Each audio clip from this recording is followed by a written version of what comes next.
Kung naghahanap ka ng affordable beach, dito sa may Calatagan, Batangas ay subukan mo na to. Di mo akalaing 200 pesos lang ang entrance fee dito at nag-i-start lang sa 800 pesos ang cottage nila, good for 8 packs. Ang maganda pa dito, hindi lang yung beach yung may enjoy mo, meron din silang swimming pool, may mga bar, at the same time, ang daming mga spot na pwede ka magpa-picture. Kaya naman kung nagpaplano ko yung mag-beach, ay nako, wag nyo na i-drawing, ituloy nyo na dahil meron ditong Elijah Sea Breeze dito sa Calatagan, Batangas na napaka-affordable pero mag-i-enjoy the whole family or even mga barkada nyo. So, panoodin nyo yung full video para makita nyo yung location nila. See you lang. So, bye!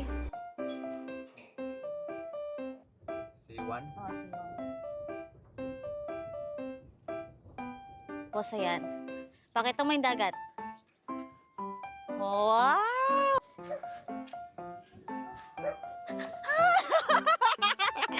Ganyan yung itsura niya. Ayun, ang ganda dito kasi marami kang pwedeng pagpicturan at sobrang affordable lang dito. Meron sila dito. Meron silang parang mini lake. Then, dito yung swimming pool nila. Tapos, nandun yung beach. Especially kabig-kabig kasi marami silang pailaw. Ka-entrance nila, ayan. Yun yung makikita nyo. Then, yung mga villa nila. Diyan kayo pwedeng mag-day tour, hindi kaya mag-night tour. Ang maganda dito sa resort na to is, marami kami pwedeng pagpicturan. Ang dami nila mga spot. Ayan. So, pagpasok mo, andito yung pinaka-canteen. Ito yung pinaka-canteen nila. So, may canteen nila is, malapit na rin dyan yung kanilang reception, which is dyan kayo mag-register at pag-payment. Dito sa may entrance nila, dito sa may gilid, dito yung way. So, may way to papunta dito sa kanilang swimming pool. At ganyan yung itsura ng swimming pool nila. Meron silang 2 slide at isang malaking pool para sa mga bata at sa mga adults. Ayan o, ganyan yung itsura niya.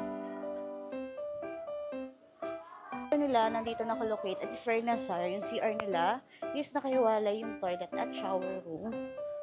May libreng tissue. So, ganito yung itsura ng toilet nila. Malinis at syempre may kasama siyang bidet. So, ito naman yung kanilang shower room. Ayan, malinis din, then simple lang siya. Dito sa resort ito is meron siyang pool which is hindi lang yung beach yung may enjoy nyo at yung place. Pag sawa na kayo sa beach, ayan, pwede kayo dito mag-dip dito sa kanilang swimming pool which is ang ganda. Ayan, at meron din siya mga slide. 2 slide siya na mahaba. So, isa to sa mga cottage nila. Ito yung kanilang kubo na may aircon. Ayan. Marami silang mga cottage na pwede kayo ma-arkila. Ito naman yung kanilang gazebo. Ayan. 1,000 lang yan. Tapos, ito naman yung gazebo na malapit dito sa pool. Ayan, access sa pool. Ang maganda dito. Dito, hindi lang beach, hindi lang yung pool.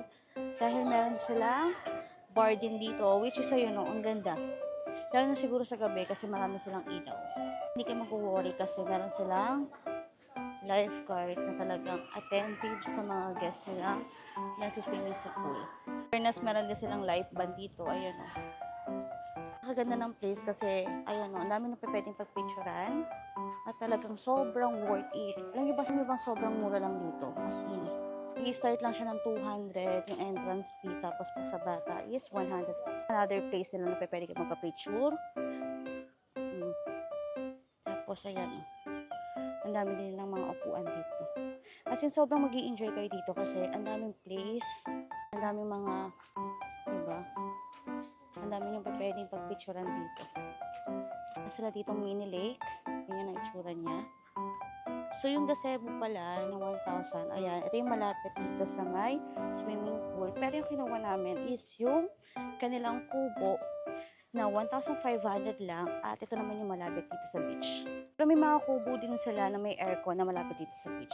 At ang gusto-gusto ko dito kasi nasa mura, maganda rin yung place, marami kang pwede pagpicturan, may beach na, may swimming pool pa.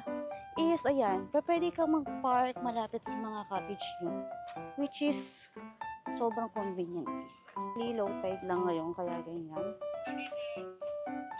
Beach, which is currently low tide. At ayan yung kanilang floating gazebo. Yung kubo nila na pwede kang mag-park dito sa gilid, especially kung may masasakyan ka dito. Tapos, konting lakad lang, mapapunta na ka dito sa kanilang beach. Ayan. Ayan, another picture spot. So, katulad nga lang may mga puno din. Ang alam ko, pwede kayo dito maglagay ng upuan kasi may nakita ko kanina. Pero ayan. Sa kanilang buhangin naman, sakto lang. Pero ox na rin siya. Ayan. Kahanap kayo ng murang resort dito sa may Kalatagang Batangas. Try to consider this Elijah Sea Breeze kasi meron na silang beach, meron ng pool, maraming mga pwede pagpicturean na spot. At napaka-affordable lang. Time, mababait yung kanilang staff at ako mag-dating.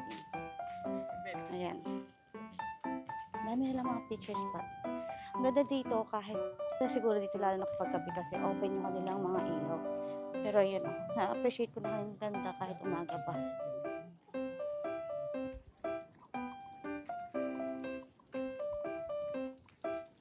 So, ito naman yung shot na medyo pahapon na at pa-check out na kami. Kung mapapansin nyo, okay na yung tubig. Hindi na siya low tide nung bandang tanghali. At maganda rin yung tubig nila dito kasi hindi makate. At hindi rin malumot. Ayan, may mga activities din silang pwede nyong uret. Kaya kung nagpaplano kayo mag-beach, go nyo na. See you lang, so bye!